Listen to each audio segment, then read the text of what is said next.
দাঁড়াও ভাইয়া, 2টা বেলুন বেচলে তারপর আমরা খাবো আনে। এই বেলুন লাগলে লন, এই বেলুন লাগলে লন, এই বেলুন নিয়ে যান বেলুন। আঙ্কেল আঙ্কেল আঙ্কেল একটা বেলুন গেলেন না। আরে বেটা কাজে যাইতেছি আর তুই ডিস্টার্ব করস, সর এখান থেকে। আঙ্কেল আপনি শুধু শুধু আমার বাইকে কেন মারলেন? কি এত বড় সাহস? আঙ্কেল আমাদের বেলুনগুলো ফাটেন না আঙ্কেল। আঙ্কেল আরে হে আল্লাহ, আরে আরে আমার টাকা, আল্লাহ আমার টাকা। আঙ্কেল আঙ্কেল কি হয়েছে? আঙ্কেল কি হয়েছে ওদের? আরে আমার টাকাগুলো সব আরে নিয়ে ভাই, কি গেছে। হয়েছে?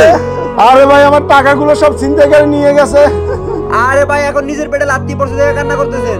তখন যে ওদের বেলুনগুলো ফাটাইছেন তখন ওদের কেমন লাগছিল? ভাই আপনি যদি মানুষের সাথে এরকম অন্যায় করেন তাহলে এটা কি আপনার সাথেও কি ঘটবে? এই নাও ভাই, আলহামদুলিল্লাহ ভাই। থাকো ভাই।